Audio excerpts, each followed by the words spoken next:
Alors pour rester dans le domaine des contraintes et de l'art et de l'architecture, on vous sollicite pour le FRAC Bretagne. Et là, il y a aussi... C'est un concours, on Pardon, gagne. excusez-moi. On ne demande pas. Oui. Enfin, vous postule. l'avez gagné. Et là, il y a déjà une artiste qui a un petit peu occupé l'espace. Il faudra donc faire avec une grande artiste française, Aurélie Nemours. Donc ça fait partie aussi de ces contraintes-là. Tout à fait, c'est elle qui donne les contraintes à l'architecte, ce qui est très étonnant.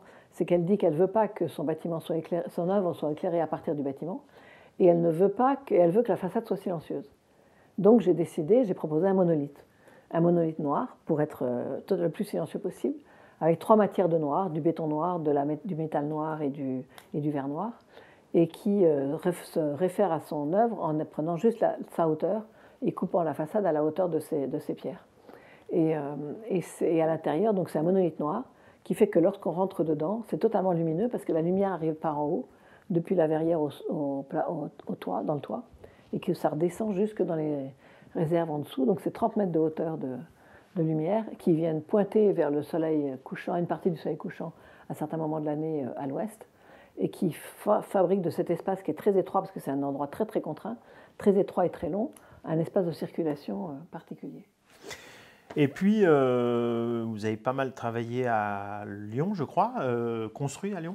Je crois que JL Events, c'est à Lyon. Hein, là où j'ai fait l'immeuble de bureau. Ouais, donc, retour à la question du travail, mais aussi avec un beau geste, beaucoup de transparence. Ça, il y en a dans beaucoup de vos architectures. Et puis, un geste plus rare, je pense, dans vos architectures, dans vos bâtiments, qui est un porte-à-faux quand même assez prononcé, qui donne une légèreté au Oui, parce qu'en fait, bâtiment. on était sur la péninsule de la Confluence, et j'étais le dernier terrain au bout. Et après, il y a un pont. Et donc, il fallait aller, les gens circulent le long du quai et vont jusqu'au bout de la péninsule. Et en fait, pour passer sous le pont est assez bas. Et je me suis dit, là, pour l'instant, il marche le long du quai, dans l'air, dans l'espace qui est magnifique. Et puis, ils vont tout d'un coup devoir baisser la tête pour passer sous le pont. Ben, moi, je vais faire d'abord un premier pan. Et donc, c'est pour ça que le terrain qui faisait un rectangle, qu'on m'avait alloué, et qu'on avait une première partie qui devait être posée sur le terrain, évidemment. Normalement, tout le bâtiment avait dû être posé sur le terrain, mais il est posé sur le terrain. Mais la partie supérieure, à partir de 6 mètres, a pivoté. Je l'ai fait pivoter pour se mettre en pont et en porte-à-faux, donc jusqu'au quai, jusqu'à la Saône. Et en faisant ça, j'ai fait pivoter non seulement le bâtiment, mais aussi le patio qui était à l'intérieur. Et donc, quand vous passez sous le porte-à-faux, vous avez une verrière au plafond du porte-à-faux, et vous voyez au travers du bâtiment jusqu'à la verrière qui est tout en haut. Donc, vous avez l'impression que vous voyez le bâtiment par en dessous. Et en plus, il est tout en verre, mais on est quand même dans un espace extrêmement lumineux, extrêmement éclairé, parce que c'est le couloir de lumière entre le Rhône et la Saône à la Confluence, avec beaucoup de vent. Et il fallait quand même protéger le soleil, mais enfin, c'est pas seulement ça qui m'a fait faire ça. On m'avait demandé au moment du concours, parce que c'était encore un concours, de choisir un artiste. Donc j'ai choisi Felice Varini, qui était un ami, et je lui ai demandé de travailler sur mes façades. Et je lui ai dit, j'aimerais bien, puisque je dois faire un rectangle, un parallélépipède, est-ce que tu pourrais transformer ça? Il me dit, on ne donne pas d'ordre à un artiste. J'ai dit, bon d'accord, pas de problème, je ne t'en donne pas, fais ce que tu veux.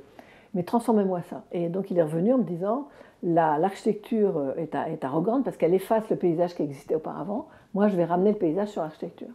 Et donc il a pris virtuellement 4 photos dans les 4 directions, et on a appliqué dans le verre, à l'intérieur du fer feuilleté de façade, les grandes photos qui étaient les espaces qui sont derrière.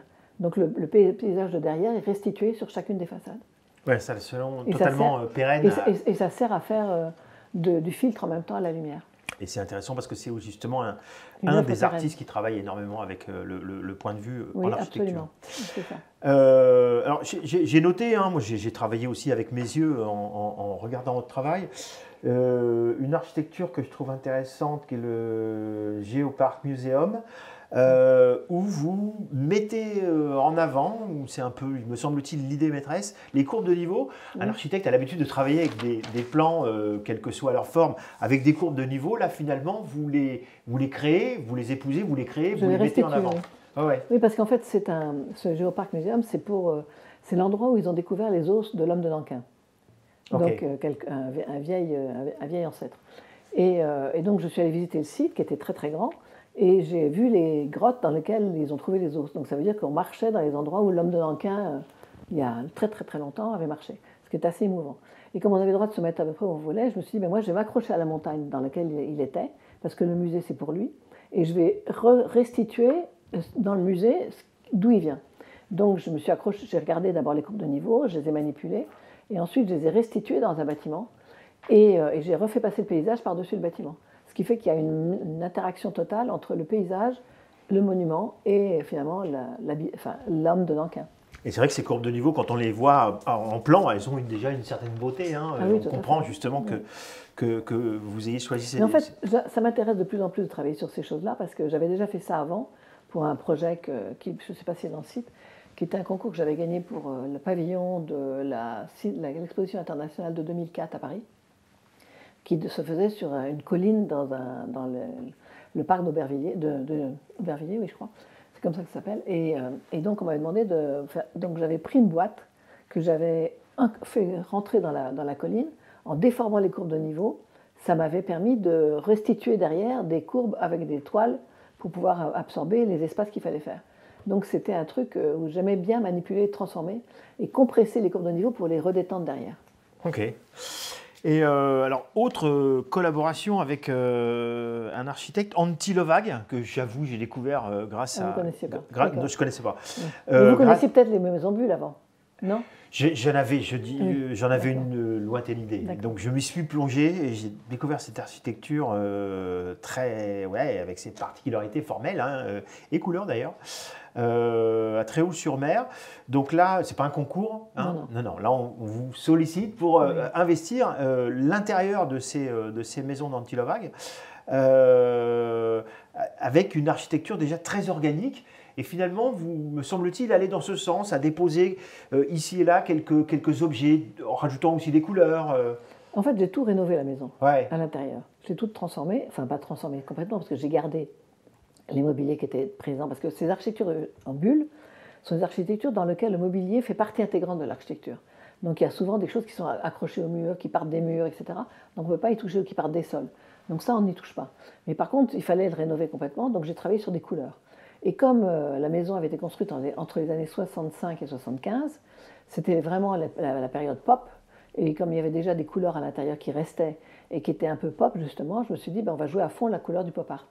Et donc, j'ai pris toutes les 12 couleurs différentes et j'ai dit, là, maintenant, on va les mélanger, on va les associer, on va les mettre partout et on va développer au fur et à mesure une rénovation comme ça en couleurs.